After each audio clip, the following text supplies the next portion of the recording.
I haven't done anything, officer. I haven't done anything, officer. What, am I under arrest? Yes. Am I under arrest? Am I under arrest? Am I under arrest? Come out of the car. Am I under arrest? Am I under arrest? Am I under arrest? Give me your hands. You're under arrest. For what? Yes. For what? Get your ass For out of the what? car.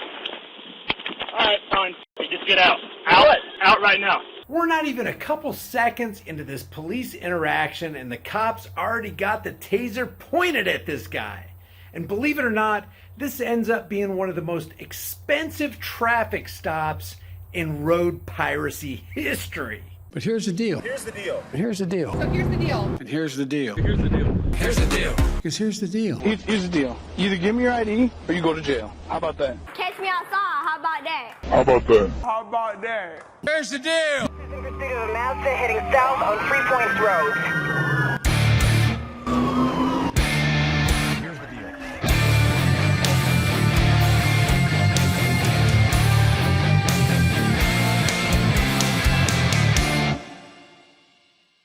You may remember this incident which happened on September 14th, 2014.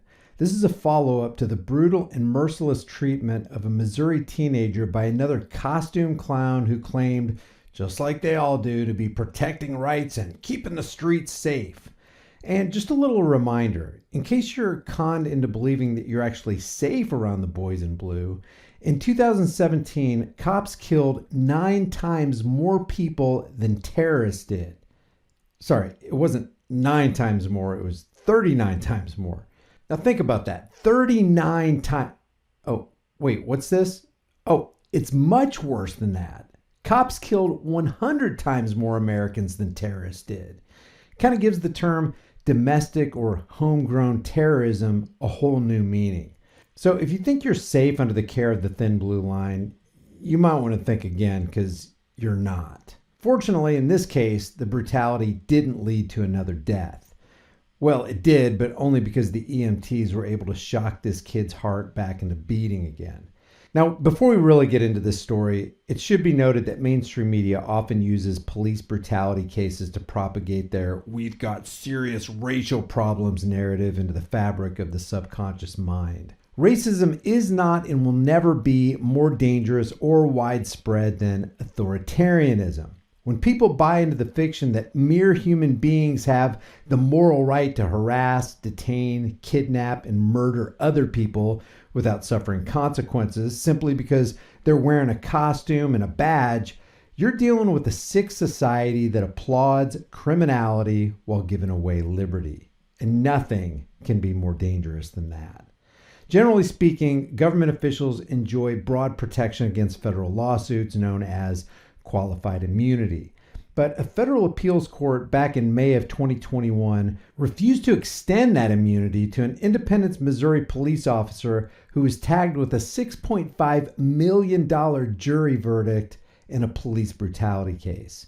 In a rare instance of a court denying qualified immunity to a government official, the 8th U.S. Circuit Court of Appeals found that Officer Timothy Runnels had violated the teen victim's right to be free from an excessive, prolonged use of a taser. The victim, Bryce Masters, sued Runnels in 2016 for violating his civil rights. 2 years earlier, Masters, then a 17-year-old high school senior, was driving his car when Runnels pulled him over for a fishing expedition disguised as a traffic stop. Runnels demanded Masters roll down his window. He didn't. When Masters refused to get out of his car, Runnels tried to drag him out and then drew his taser and shoot him, probably because he was fearing for his life. One of those taser barbs lodged into his chest and the other one into his abdomen. Masters was able to crawl out of his car before falling unconscious on the pavement. But here's the deal. Runnels kept the trigger engaged for about 20 seconds, which is the equivalent of 4 cycles of the taser, even though it was clear that Masters was in a submissive position. After handcuffing his hands behind his back, Runnels lifted the unconscious teen by his arms and dragged him several feet to a driveway before dropping him face first onto the concrete, fracturing 4 teeth and causing abrasions on his face. The discharged taser caused Masters to suffer a convulsion and go into cardiac arrest. Several responders revived him and brought him back to life, but he suffered hypoxia, or oxygen deficiency to the brain.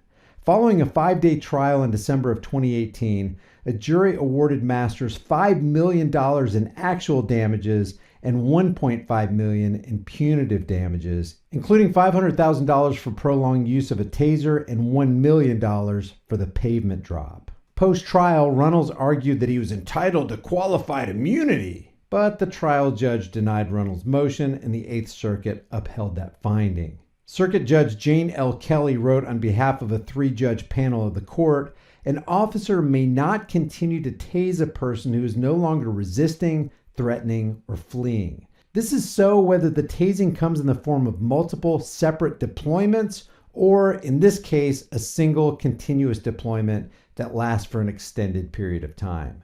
Kirk Presley, Masters' attorney, hailed the court's ruling, saying it relied on, quote, "established precedent that excessive force is always unconstitutional." He said the jury found that defendant Runnels' continued taser trigger pull was intentional and malicious, so the record clearly supported a denial of qualified immunity. Ending qualified immunity, which is the doctrine established by the Supreme Court about 40 years ago, has become a central goal of proponents of police reform. And a lot of people rightly argue that this doctrine has been a major obstacle to police accountability. I mean, these guys literally think they can do anything in broad daylight on camera just because they're cops. The Supreme Court has said in the past that this doctrine is necessary to give officers breathing room to make reasonable but mistaken judgments, because without it, the possible threat of personal liability would make them overly timid and discourage people from entering public service. Sorry, this isn't public service, this is domestic terror. In finding that Runnels was not entitled to qualified immunity, the Eighth Circuit adopted a position that it has rarely taken in the past. 2 years ago, for example, it upheld the denial of qualified immunity to an officer who slammed a non-threatening, non-violent woman to the ground, breaking her collarbone and knocking her unconscious. The court found that the law surrounding the officer's use of force was not clearly established. Now, fortunately, this Runnels case is unusual, not just because it represents the rare instance of a cop successfully sued for damages.